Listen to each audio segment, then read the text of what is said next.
Good morning class. In this video we will continue with the chapter number 12, that is reproduction in plants. Okay. In the previous video we learned about the process of reproduction, vegetative parts, modes of reproduction and examples of asexual mode of reproduction. Okay. So now we are going to learn about a plant such as cacti produce new plants when their parts get detached from the main body plant. Okay, each detached part can grow into a new plant. Plants produced by vegetative propagation take less time to grow and bear flowers and fruit earlier than those produced from seeds. The new plants are exact copies of parent plant as they are produced from a single parent. Later in this chapter you will learn that plants produced by sexual reproduction have characters of both the parents. Plants produce seeds as a result of sexual reproduction. So student, you can see in the figure 12.4 this is a leaf of Bryophyllum. Okay, there is a plant named as Bryophyllum and this is the leaf. Okay, so you can observe that the new plants are growing from the leaf of the plant that we call as Bryophyllum. जैसा कि हम लोगों ने previous video में पढ़ा था, plants के 3 vegetative parts होते हैं. ठीक है, कौन कौन से होते हैं? लीव्स हो गया, स्टेम हो गया और रूट्स हो गया. कुछ प्लांट्स में इन प्लांट्स के थ्रू भी रिप्रोडक्शन होता है. ठीक है, जैसे कि अगर हम लोग उस पर्टिकुलर प्लांट के लीव्स को अगर बरी कर देंगे सॉइल में तो उससे न्यू प्लांट जनरेट हो जाएगा. ठीक है, अगर उसको स्टेम को बरी कर देंगे तो उससे न्यू प्लांट जनरेट हो जाएगा और अगर हम लोग उसके रूट्स को बरी कर देंगे तो उससे भी हम लोग एक न्यू प्लांट को फॉर्म कर सकते हैं. ठीक है, so this type of mode of reproduction is asexual mode of reproduction. Why? Because only single parent is involved. The parts of single parent plant is involved in this type of reproduction. That is why this type of reproduction is known as asexual reproduction. Okay. अब इस reproduction के process के through जो baby plants होंगे वो अपने parent plant के exact copy होंगे, मतलब बिल्कुल ही सिमिलर होंगे. जैसा उनका पेरेंट प्लांट था वैसे ही बेबी प्लांट होंगे. क्यों? क्योंकि इसमें सिर्फ एक सिंगल पेरेंट इन्वॉल्व है रिप्रोडक्शन के प्रोसेस में. Okay, but if we talk about sexual mode of reproduction which we are going to learn in the next videos, then we will see that in sexual mode of reproduction 2 parents are involved. Okay, so the offspring generated by the sexual mode of reproduction inherits the characteristics of both the plants, both the parent plants. Okay, sexual mode of reproduction में 2 parent involve होते हैं, तो जो भी उनका offspring होगा, baby plant होगा या बेबी ऑर्गेनिज्म जो भी होगा, उसमें दोनों के कैरेक्टरिस्टिक्स होंगे. जो दोनों मेल और फीमेल गैमेट इन्वॉल्व होते हैं रिप्रोडक्शन प्रोसेस में, उन दोनों के कैरेक्टरिस्टिक्स इन्वॉल्व होंगे. तो वो जो नया ऑफस्प्रिंग जनरेट होगा वो अपने पेरेंट प्लांट के कंपैरिजन में थोड़ा सा डिफरेंट होगा, बिकॉज उसमें 2 अलग अलग पेरेंट प्लांट के कैरेक्टरिस्टिक्स इनहेरिटेड होते हैं. Now we are going to understand about the process which is named as budding. It is also a type of asexual reproduction.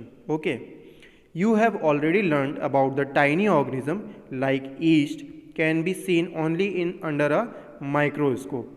These grow and multiply every hour if sufficient nutrients are made available to them. Remember that yeast is a single celled organism. Let us see how they reproduce. Students, we are going to understand the process of budding with the help of activity 12.3. Okay, हम लोग इस activity के through जानेंगे कि budding का process क्या होता है और वो किसके अंदर होता है, कौन सा ऑर्गेनिज्म बडिंग के थ्रू रिप्रोड्यूस करता है. ठीक है, और कैसे रिप्रोड्यूस करता है. ठीक है, तो इस एक्टिविटी में हम लोग देखेंगे वो. So first of all budding का जो प्रोसेस है वो कौन से ऑर्गेनिज्म में होता है ये जानते हैं. ये होता है ईस्ट में. ओके, ये होता है ईस्ट में. एक और ऑर्गेनिज्म होता है जिसे हम लोग हाइड्रा बोलते हैं, which you will learn in next class, that is class 8, you will learn about hydra. These two microorganisms reproduce with the by the process of budding, okay, and which is asexual mode of reproduction, okay. Now हम लोगों को इस activity में करना क्या है देखते हैं. So we have to take a piece of yeast cake और yeast powder from a bakery shop और केमिस्ट शॉप. बच्चों, जो ईस्ट होता है वो यूज़ किया जाता है बेकिंग प्रोडक्ट्स में, जैसे कि केक बनाने के लिए, इडली वगैरह बनाने के लिए, ठीक है, या फिर डो को फ्लफ़ी बनाने के लिए, ठीक है. फिर अल्कोहल बनाने में भी ईस्ट का यूज़ होता है. तो कई सारे एडिबल प्रोडक्ट्स बनाने के लिए ईस्ट का यूज़ किया जाता है. ये किसी भी केमिस्ट शॉप से मिल सकता है या फिर जो जनरल स्टोर्स होते हैं उनसे भी मिल सकता है, ठीक है. Now we have to take a pinch of yeast and place it in the container with some water, okay, and then we will add a spoonful of sugar and shake it to dissolve the water, okay. हम लोगों को क्या करना है बच्चों, 1 teaspoon east का लेना है और उसको वाटर में डिज़ोल्व कर देना है. उसके बाद हम लोग थोड़ा सा उसमें शुगर मिक्स करेंगे और इस पूरे सोल्यूशन को मिक्सअप कर देंगे, ठीक है.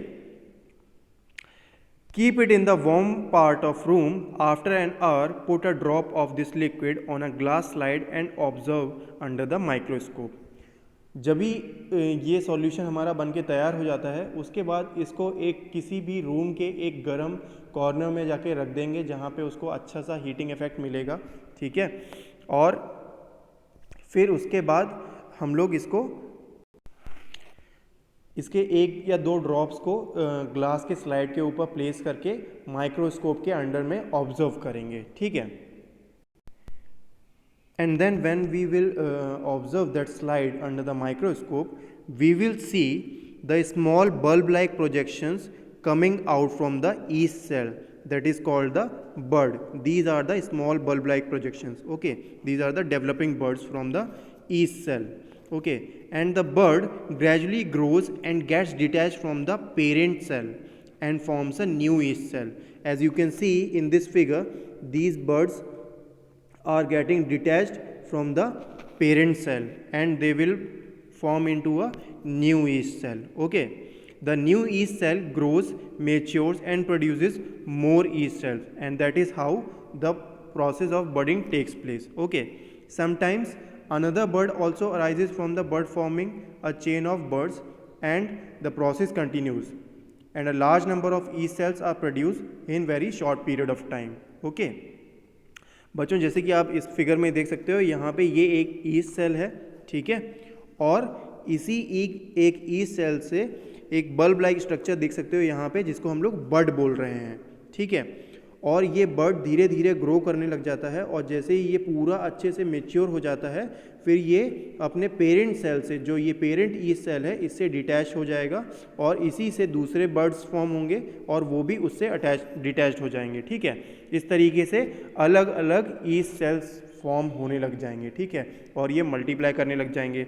इसी प्रोसेस को हम लोग बडिंग बोलते हैं, जो कि एक टाइप का एसेक्सुअल मोड ऑफ रिप्रोडक्शन होता है, ठीक है. I hope you understood the process of budding. Now we will move on to the next process, that is called fragmentation. It is also a type of asexual reproduction, okay. Now we will see the process of fragmentation, okay. You might have seen slimy green patches in ponds or in other stagnant water bodies. These are algae. So when water and nutrients are available, algae grow and multiply rapidly by fragmentation, and algae breaks up into 2 or more fragments. These fragments or pieces grow into new individuals. This process continues and they cover a large area in short period of time. So students, I guess you all have observed the green slimy patches in ponds or lakes if you have visited any pond or lake in the past time. आपने देखा होगा कभी भी जो Pond's होते हैं या फिर कहीं पे भी ऐसी वाटर बॉडीज़ जहाँ पे रुका हुआ पानी हम लोग ऑब्जर्व करेंगे तो उसमें आप ग्रीन स्लाइमी पैचेस देखोगे, ठीक है, उसको हम लोग एल्गे बोलते हैं, ठीक है। और ये एल्गे हमेशा रुके हुए यानी कि स्टैग्नेंट वाटर में ही मिलेगा आपको। जिस वाटर में न्यूट्रिएंट्स अवेलेबल होंगे इसके नीड्स को फुलफ़िल करने के लिए, तो वहाँ पे ये आपको देखने को मिलेगा, that green slimy patches, okay. And इसमें जो रिप्रोडक्शन होता है उस रिप्रोडक्शन प्रोसेस को हम लोग बोलते हैं fragmentation. It is very similar to the budding, okay. So in this type of reproduction, algae grow and multiply rapidly by fragmentation, and algae breaks up into two or more fragments. These fragments or pieces grow into two new individuals, okay, and this process continues on and on, okay. As you can see, this is one fragment of algae which will split into two fragments, okay, and these two new individuals again multiply into more number of fragments, okay, and this is how the process of fragmentation in Spirogyra, or we can say algae, takes place, okay. So it is also another example of asexual reproduction in which only single parent is involved. So next topic is spore formation, okay. In chapter 1, you have learned that fungi on a bread pieces grow from spores which are present in the air. Repeat activity 1.2. Observe the spores in the cotton-like mesh on the bread. When spores are released, they keep floating in the air. As they are very light, they can cover long distances. Spores are asexual reproductive bodies. Each spore is covered by a hard protective coat to withstand unfavorable conditions such as high temperature and low humidity. So they can survive for a long time under a favorable condition. A spore germinates and develops into a new individual. Plants such as moss and ferns are also reproduced by means of spores. So students, जो spore formation होता है वो भी एक reproduction का process है, एक asexual mode of reproduction का प्रोसेस है, ठीक है। आपने सभी ने ब्रेड खाते होंगे, ठीक है, और आपने देखा होगा, ये ऑब्जर्व किया होगा कि कभी कभी जब हम लोग लॉन्गर पीरियड ऑफ टाइम के लिए एक ब्रेड के पैकेट को रख देते हैं और खाना भूल जाते हैं तो उसमें एक ग्रीन कलर की लेयर फॉर्म होना शुरू कर देती है, ठीक है, जो कि फंगस बोली जाती है, ठीक है। अब जब ये पहले तो ये ग्रीन कलर की होती है, फिर धीरे धीरे that green colour layer turns into a grey colour, okay, and that is like a cotton like layer, okay. अब वो जो कॉटन लाइक लेयर होती है उसी में से स्पोर का फॉर्मेशन होता है, ठीक है।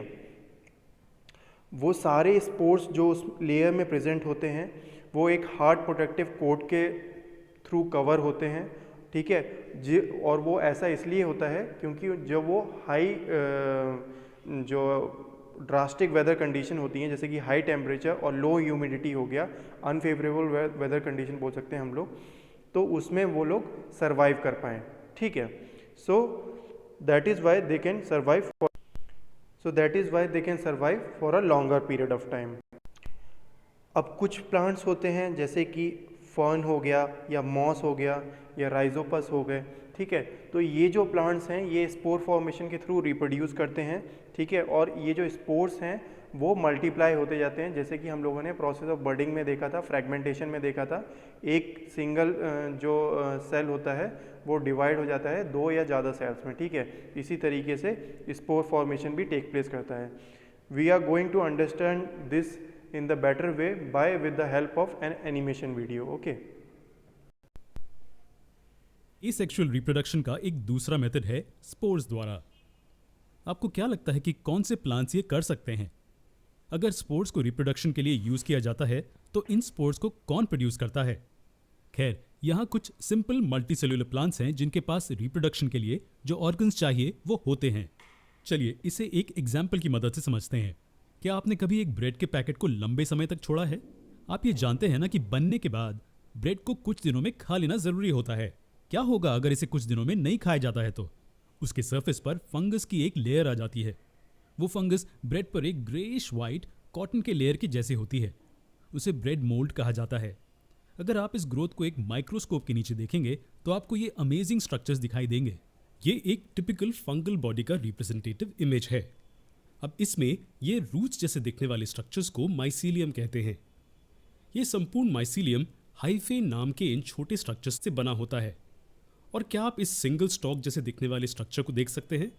ये स्ट्रक्चर स्पोरेंजियोफोर कहलाता है और इस पर बैठे इस बैग जैसे दिखने वाले स्ट्रक्चर को हम स्पोरेंजियम कहते हैं। इस बैग में स्पोर्स होते हैं जो मैच्योर होने पर बाहर निकलकर किसी होस्ट बॉडी पर सेटल हो जाते हैं और वहीं पे नए फंगस उगते हैं। और क्या आप हमें बता सकते हैं कि ये सब कैसे मुमकिन होता है? स्पोरेंजिया में बहुत छोटे स्पोर्स होते हैं। स्पोर्स को सुरक्षित रखने के लिए इस ब्लॉब की दीवारें मोटी होती हैं और ये इन्हें किसी भी तरह के नुकसान से बचाती है। कुछ दिनों बाद जब ब्लॉब मैच्योर हो जाता है और स्पोर्स बिखर जाते हैं, इसे स्पोर्स का सेल्फ डिस्पर्सल कहते हैं। जैसे ही एक बार ये ब्रेड के सरफेस पर गिर जाता है तो ये माइटोसिस से मल्टीप्लाई होते हैं और एक नया राइजोपस बनाते हैं। क्या आप जानते हैं कि ब्रेड को इस केस में क्या कहा जाता है? इसे सबस्ट्रेटम कहा जाता है। और इसका क्या मतलब है? एक ऐसा बेस जिस पर ऑर्गेनिजम्स स्ट्रक्चरल सपोर्ट लेते हैं उसे सबस्ट्रेटम कहा जाता है। जो हमने अभी पढ़ा वो स्पोर्स द्वारा रिप्रोडक्शन का एक एसेक्सुअल मेथड है। रिप्रोडक्शन के इस तरीके में सिंगल पेरेंट नए इंडिविजुअल्स को बनाने में शामिल था। हमारे अगले वीडियो में हम एक So students, now we are going to learn about vegetative propagation through this animation video. Zaara और जेन ने आपस में एक कंपटीशन करने का डिसाइड किया है। क्या आप जानते हैं कि वो किस बारे में compete कर रहे हैं? उन्होंने अपने बगीचे को सुंदर प्लांट से सजाने की जिम्मेदारी ली थी। तो ये पूरा कंपटीशन किसके बारे में है? ये एक प्लांट को लगाने और पालने से जुड़ा एक साधारण कंपटीशन था। दोनों ये डिसाइड करते हैं कि जिसका भी प्लांट पहले बढ़ेगा और उस पर फूल आएंगे वो ही इस कंपटीशन का विजेता होगा। जेन ने कुछ बीज बोए जबकि ज़ारा ने चतुराई से एक गुलाब की ब्रांच लगाई। ज़ारा ने ये कैसे किया? उसने एक पूरी तरह से उगे हुए प्लांट की डाली को काटा जिस पर कुछ बड भी थे। फिर उसने बहुत सावधानी से उसे गीली मिट्टी में लगा दिया। कुछ ही दिनों में ज़ारा के गुलाब के प्लांट के रूट्स और शूट बढ़ने लग गए थे। जेन के प्लांट का क्या हाल था? वो सिर्फ जमीन के ऊपर दिखने लगा था। कुछ ही हफ्तों में ज़ारा के गुलाब के प्लांट पर एक सुंदर गुलाब आ जाता है और वो कंपटीशन जीत जाती है। जो मेथड ज़ारा ने यूज़ किया था उसे क्या कहते हैं? खैर, हम इसे वेजिटेटिव प्रोपगेशन कहते हैं। जब एक पेरेंट प्लांट के शरीर का हिस्सा एक नए प्लांट्स को जन्म देता है तो उसे हम वेजिटेटिव प्रोपगेशन कहते हैं। रिप्रोडक्शन के इस मेथड को यूज़ करने के लिए हम एक प्लांट के स्टेम, लीव्स, रूट्स या शूट्स का उपयोग कर सकते हैं। यहाँ एक प्लांट को कितने इंडिविजुअल पेरेंट प्लांट्स की ज़रूरत है? सिर्फ एक। और इसलिए हम इसे रिप्रोडक्शन का एसेक्सुअल मोड कहते हैं। इस रिप्रोडक्शन के मेथड का सबसे बड़ा फायदा क्या था जो इस कंपटीशन में देखा गया? ये नए प्लांट्स को रिप्रोड्यूस करने का बहुत ही तेज तरीका था और इसे सीड की जर्मिनेशन के लंबे प्रोसेस से गुजरना नहीं पड़ा। हम इसके और भी कई फायदों के बारे में हमारे आने वाले वीडियोस में पढ़ेंगे। चलिए अब देखते हैं कि किन दूसरे तरीकों से वेजिटेटिव रिप्रोडक्शन हो सकता है। वेजिटेटिव प्रोपगेशन का सबसे बेसिक तरीका है कटिंग का प्रोसेस। प्लांट का एक हिस्सा कट किया जाता है और मिट्टी में लगा दिया जाता है, लेकिन यह ध्यान रखना जरूरी है कि यहाँ कटिंग पर कम से कम कुछ बड्स मौजूद हों। जैसे ही कटिंग गीली मिट्टी में या मैन्योर में लगाई जाती है, उसके रूट्स बढ़ने लगते हैं और उसके खुद के शूट्स आने लगते हैं और अंत में एक नया प्लांट बन जाएगा। दूसरे प्रकार के वेजिटेटिव प्रोपगेशन को ग्राफ्टिंग कहते हैं। ग्राफ्टिंग में दो प्लांट्स होते हैं जो शामिल होते हैं। दो प्लांट्स? ये कैसे मुमकिन है? ये कुछ ऐसे काम करता है। एक प्लांट यहाँ एक मैच्योर प्लांट है जिसके रूट्स हैं। दूसरा एक डिजायर्ड प्लांट, यानी कि हमें जो प्लांट चाहिए उससे ली गई कटिंग है। मैच्योर्ड प्लांट को स्टॉक कहा जाता है जबकि कटिंग को सायन कहा जाता है। मेन प्लांट पर एक स्लांट कट किया जाता है और वैसा ही एक कट सायन के बेस पर किया जाता है। इन दोनों को एक दूसरे के ऊपर रखा जाता है और हमें बहुत ध्यान से उनके कैम्बियम या उनके वैस्कुलर टिश्यूज को एक सीधे तरीके से रखना होता है। ये पाइप्स की तरह काम करते हैं जो मटेरियल्स को एक नए सायन तक पहुंचने में मदद करेंगे। अगर ये अलाइन नहीं होते हैं तो सायन न्यूट्रिशन की कमी के कारण सूख जाएगा। क्या हमें कुछ और करना पड़ेगा? एक बार जैसे ही ये दो कट किए हुए हिस्से जोड़ दिए जाते हैं तो ये ज़रूरी है कि इन्हें एक कपड़े से बांधा जाए। हमें इसे एक पॉलीथीन शीट के साथ भी कवर करना होगा, इसे किसी भी इन्फेक्शन से बचाने के लिए। आपको क्या लगता है कि कुछ दिनों में क्या होगा? दोनों प्लांट्स के जख्म भर जाएंगे और सेल्स जुड़ जाएंगे और एक सिंगल प्लांट बन जाएगा। तब सायन स्टॉक का एक अहम हिस्सा बन जाएगा और इसे न्यूट्रिशन मिल जाएगा और वो फूल और फल भी देगा। आपके ख्याल से रिप्रोडक्शन के ऐसे मेथड के क्या फ़ायदे हैं? सायन के जो कैरेक्टरिस्टिक्स हम चाहते हैं वो स्टॉक के कैरेक्टरिस्टिक्स के साथ मिल जाएंगे। सायन थोड़े ही समय में बीज और फूल भी प्रोड्यूस कर पाएगा। यहाँ कुछ और तरह के वेजिटेटिव प्रोपगेशन हैं। So students, I think you have understood the process of budding, fragmentation and spore formation. Okay, if you have any doubt, we will discuss in the Google Meet. Thank you.